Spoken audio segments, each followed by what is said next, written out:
स्वागत करुछि मो चैनल संस्कृति एवं परंपरा को। हे विश्वनाथ शिवशंकर देवदेव गंगाधर प्रमथ नायक नंदीकेश बाणेश्वरांध करीप हर लोकनाथ संसार दुख गहना जगदीश रक्ष पंक उद्धार एकादशी बा विजया एकादशी श्रीमंदिरर पश्चिम दिगरे श्री लोकनाथ महादेव विद्यमान। एहा एक प्राचीन मंदिर। पुराण ओ लोककथारे एहांकु अलाबुकेश्वर नामरे परिचित। आलबु अर्थ लाउ, तेणु किछि लोक मतरे एहांकु लाउकेश्वर नामरे मध्य उपासना करा जाय। एही महादेव मंदिरर विशेषत्व हेउछि एठारे पूजित हेउथिबा मूल लिंग सर्वदा झर जलरे निमग्न। वर्ष तमाम एठी चलंती लिंग उपासना होइथांती। प्रतिवर्ष शिवरात्रि पूर्व एकादशी दिन वर्ष तमाम रहुथिबा बेलपत्र ओ जल उज्जुला होइथाए। एहाकु पंक उद्धार बा पंक उज्जुला एकादशी कुहा जाए। वर्ष मध्यरे एही दिन केवल श्री लोकनाथंक मूल लिंग स्वरूप भक्त दर्शन करी निजकु कृतार्थ मने करिथांती। श्रीक्षेत्रर पंच महादेवंकु पंच पांडव बोली कुहा जाइथाए। श्री लोकनाथंकु द्वितीय पांडव भीम भावे ग्रहण करा जाइथाए। एहा छड़ा श्री लोकनाथ हेउछंती श्रीमंदिरर भंडार रक्षक। एथिपाई से भंडार लोकनाथ भावे परिचित। श्री लोकनाथंकु मध्य महाप्रभु श्री जगन्नाथंकर मंत्री भावे विवेचना करा जाइथाए।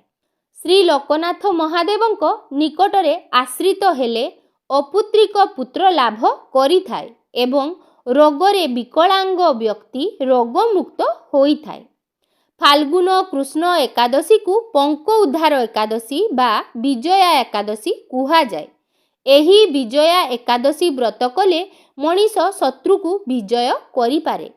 पुराण कथा अनुजाई माँ सीतांक हरण बेले श्री रामचंद्र बानर सेना सह समुद्रर उत्तर तीरे पहुँची रावण परी बलवान शत्रु ओ सागरर गंभीरता नेई चिंतित होई पड़िथिले। समुद्र को किपरि पार हेबे सेथिलागी उपाय खोजिबा बेले जणे मुनिंक परामर्श रे एही विजया एकादशी व्रत पालन कले। व्रतर प्रभाव रे से समुद्र पार होई रावण वध करिथिबार विश्वास रहिछि। पुराण कथा युधिष्ठिर पचारिले, हे वासुदेव, फाल्गुन मास कृष्ण पक्षरे केउ एकादशी होइथाए एवं एही व्रतर विधि कौन, कृपा करी कुहंतु।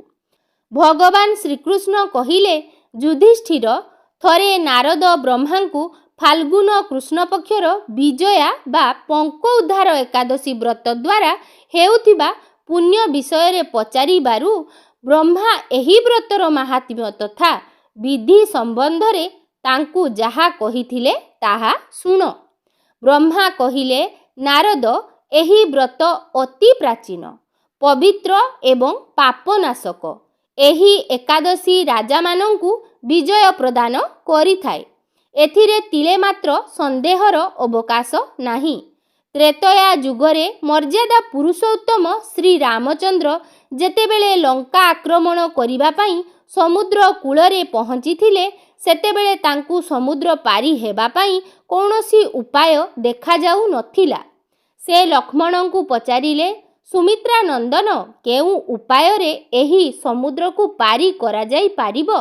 एहा अत्यंत गभीर एवं भयंकर जल जंतुरे परिपूर्ण। एहाकु सुगमता पूर्वक पारी करा जाई पारिला भली मते कौनसी सरल उपाय देखा जाऊ नाही। लक्ष्मण कहिले, हे प्रभु, आपण ही आदिदेव एवं पुरुष उत्तम अटंती। आपणंकु कौन अछपा अछि? एठारु अधा योजन दूररे कुमारी द्वीपरे बकदालभ्य मुनि रहुछंती। आपण सेही प्राचीन मुनीश्वरंक पाखकु जाई एहार उपाय पचारंतु। श्री रामचंद्र महामुनि बकदालभ्यंक आश्रमरे पहुँचिले ओ मुनिंकु प्रणाम कले।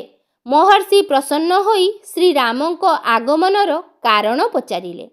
ଶ୍ରୀରାମ କହିଲେ, ବ୍ରହ୍ମନ୍, ମୁଁ ଲଙ୍କା ଉପରେ ଆକ୍ରମଣ କରିବାକୁ ନିଜ ସେନା ସହିତ ଏଠାକୁ ଆସିଅଛି।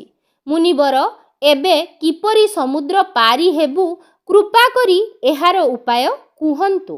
ବକଦାଲଭ୍ୟ ମୁନି କହିଲେ, ହେ ଶ୍ରୀରାମ, ଫାଲ୍ଗୁନ କୃଷ୍ଣ ପକ୍ଷରେ ଯେଉଁ ବିଜୟା ନାମକ ଏକାଦଶୀ ପଡ଼େ, ଏହାର ବ୍ରତ କଲେ ଆପଣଙ୍କର ବିଜୟ ହେବ। ନିଶ୍ଚିତ ଭାବେ ଆପଣ ନିଜର ବାନର ସେନା ସହିତ ସମୁଦ୍ର ପାର କରିପାରିବେ। ରାଜନ୍, ଏବେ ଏହି ବ୍ରତର ଫଳଦାୟକ ବିଧି ଶୁଣନ୍ତୁ। ଦଶମୀ ଦିନ ସୁନା, ରୂପା, ତମ୍ବା ଅଥବା ମାଟିର ଗୋଟିଏ କଳସ ସ୍ଥାପନା କରି ତହିଁରେ ଜଳ ପୂର୍ଣ୍ଣ କରି କଅଁଳ ପତ୍ର ରଖନ୍ତୁ। ଏହା ଉପରେ ଭଗବାନ ନାରାୟଣଙ୍କ ସୁବର୍ଣ୍ଣମୟ ବିଗ୍ରହ ସ୍ଥାପନା କରନ୍ତୁ। ତାପରେ ଏକାଦଶୀ ଦିନ ପ୍ରାତଃ ସମୟରେ ସ୍ନାନ ସାରି କଳସକୁ ପୁନଃ ସ୍ଥାପନ କରନ୍ତୁ। ମାଳା, ଚନ୍ଦନ, ଗୁଆ ତଥା ନଡ଼ିଆ ଆଦି ଦ୍ୱାରା ବିଶେଷ ଭାବରେ ଏହାର ପୂଜନ କରନ୍ତୁ। କଳସ ଉପରେ ସପ୍ତଧାନ ଏବଂ ଜବ ରଖି ଗନ୍ଧ, ଧୂପ, ଦୀପ ଓ ନାନାଦି ନୈବେଦ୍ୟ ଦ୍ୱାରା ପୂଜନ କରନ୍ତୁ। ଅଖଣ୍ଡ ବ୍ରତ ସିଦ୍ଧି ନିମନ୍ତେ ଘିଅର ଦୀପ ଜାଳନ୍ତୁ। ତାପରେ ଦ୍ୱାଦଶୀ ଦିନ ସୂର୍ଯ୍ୟ ଉଦୟ ପରେ ଏହି କଳସକୁ କୌଣସି ନଦୀ, ଝରଣା କିମ୍ବା ପୋଖରୀ ତଟରେ ସ୍ଥାପନ କରି ଏହାର ପୂଜନ କରନ୍ତୁ ଏବଂ ଦେବ ପ୍ରତିମା ସହିତ ସେହି କଳସକୁ ବେଦଜ୍ଞ ବ୍ରାହ୍ମଣଙ୍କୁ ଦାନ କରିଦିଅନ୍ତୁ। କଳସ ସହିତ ଅନ୍ୟାନ୍ୟ ବଡ଼ ବଡ଼ ଦାନ ମଧ୍ୟ ଦେବା ଉଚିତ। ଶ୍ରୀରାମ, ଆପଣ ନିଜ ସେନାପତିଙ୍କ ସହିତ ଏହି ବିଧିରେ ପ୍ରଯତ୍ନପୂର୍ବକ ବିଜୟା ଏକାଦଶୀ ବ୍ରତ କରନ୍ତୁ। ଏହାଦ୍ୱାରା ଆପଣଙ୍କର ବିଜୟ ହେବ।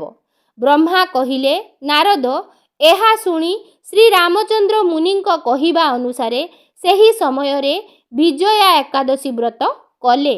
ସେହି ବ୍ରତ କରିବାରୁ ଶ୍ରୀରାମଚନ୍ଦ୍ର ବିଜୟୀ ହେଲେ।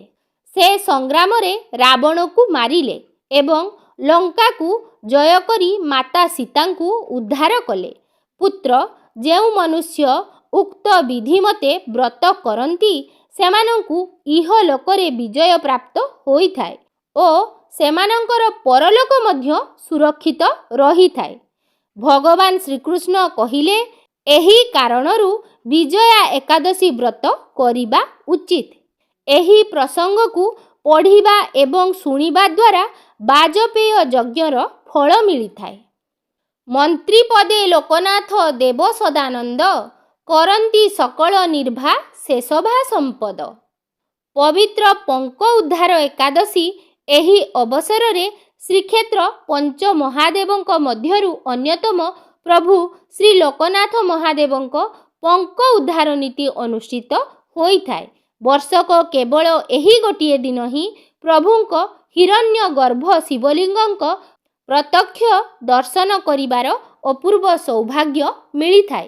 ତେବେ ପବିତ୍ର ପଙ୍କ ଉଦ୍ଧାର ଏକାଦଶୀ ବା ବିଜୟା ଏକାଦଶୀର ପାବନ ଅବସରରେ ଶ୍ରୀ ଲୋକନାଥ ମହାପ୍ରଭୁଙ୍କର ଏବଂ ତାଙ୍କର ଚଳନ୍ତି ପ୍ରତିମାଙ୍କର ଦିବ୍ୟ ଦୁର୍ଲଭ ବେଶକୁ ଆମେମାନେ ମଧ୍ୟ ଟିକେ ଦର୍ଶନ କରିନେବା। ଚାଲନ୍ତୁ।